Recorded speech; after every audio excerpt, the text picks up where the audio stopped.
থাকে, আমাকে অনেক ছবি টবি দেখায়, বলে এই টাইপের ছবি আছে, কোথায় কোথায় হয়েছে, এগুলো মানুষদেরকে ডেকে নিয়ে এসে দেখাবো। আমি বলে তাক বলে ভালোবাসি, তাক বলে অবৈধ অকাম করেছি। প্রেমে মজিলে মন কিবা হরি কিবা ডোম, কিন্তু 60 বছরের বৃদ্ধ যখন 20 বছরের কলেজ ছাত্রীর প্রেমিক হন, তখন কি সেটা শুধুই প্রেম নাকি অন্য কিছু? কুষ্টিয়ার কুমারখালীতে এক বৃদ্ধ কৃষকের সাথে অনার্স পড়ুয়া ছাত্রীর অসম প্রেম এখন টক অব দ্য টাউন।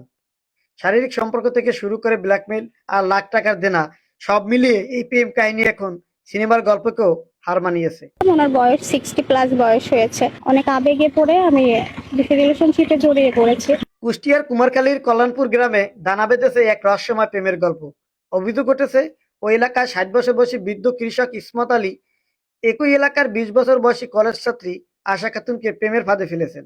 আমাকে অনেক প্রলোভন দেখায়, অনেক কথা বলে, অনেক কিছু বলিয়ে ফুসলায়ে অ্যাকচুয়ালি রিলেশনশিপটা কন্টিনিউ হয় আমার সাথে। আয়েশা কুষ্টিয়া সরকারি কলেজে অনার্সের প্রথম বর্ষের ছাত্রী। তাদের এই অসম সম্পর্কের খবর এখন সোশ্যাল মিডিয়ায় ভাইরাল। যখন বুঝতে পারি যে এটা ঠিক হচ্ছে না, তখন আমি রিলেশনশিপ বিচ্ছেদ করতে চাই, উনি এটা একসেপ্ট করে না। আশা খাতুনের দাবি 2020 সাল থেকে নানা প্রলোভন দেখিয়ে কিসমত আলী তাকে প্রেম করতে বাধ্য করেন, কিন্তু 2 বছর তাদের মধ্যে গোপন সম্পর্ক চলে এবং একাধিকবার শারীরিক সম্পর্ক হয়। যোগাযোগ বন্ধ করতে চাই, উনি আমাকে করতে দেয় না, অনেক কথা বলে, অনেক অশ্লীল কথা আমাকে বলা হয়। কিন্তু কিসমত আলীর স্ত্রী সব জানার পরও এবং বিয়ে করতে অস্বীকৃতি করায় আয়েশা যোগাযোগ বন্ধ করে দেন। এতে ক্ষিপ্ত হয়ে ওঠে বৃদ্ধ কিসমত আলী। তাদের গোপন সম্পর্কের কথা এলাকায় ছড়িয়ে দেন এবং আয়েশাকে ব্ল্যাকমেইল শুরু করেন। উপায় না পেয়ে আয়েশা এখন থানায় অভিযোগ দায়ের করেছে। মেয়ের বয়স আছে 18 বছর, ওর বয়স আছে 60। এর সাথে কোনোদিন একটা খাপ খাই মানুষ কোনোদিন মানি না। এটা কোনদিন মাইনে নেওয়া যায়? 20 বছর মেয়ে আর 60 বছরে চাইলে। কিন্তু মুদ্রার উল্টো পিঠে আছেন কিসমত আলী। তার দাবি, আয়েশার বাবা চাকরির কথা বলে তার কাছ থেকে 1,03,000 টাকা ধার নিয়েছিলেন।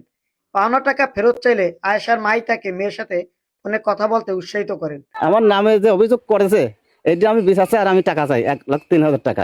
কিসমতের দাবি, টাকা ফেরত না দেওয়ার জন্যই আয়েশা ও তার পরিবার এই মিথ্যে প্রেমের নাটক সাজিয়ে তাকে ফাঁসানোর চেষ্টা করছে। তাদের মধ্যে কোনো শারীরিক সম্পর্ক হয়নি বলেও তিনি জোর দাবি জানিয়েছেন। মেয়ের মাকে দিছে আর মেয়ের টাকা দিছে, দুজনের কাছে। উনি মেয়ের কাছে টাকা দিন। এলাকাবাসী ও নেটিজনদের মধ্যে চলছে হাস্যরস। কেউ বলছেন এটি লালসা শিকার, আবার কেউ বলছেন টাকা আত্মসাতের ফন্দি।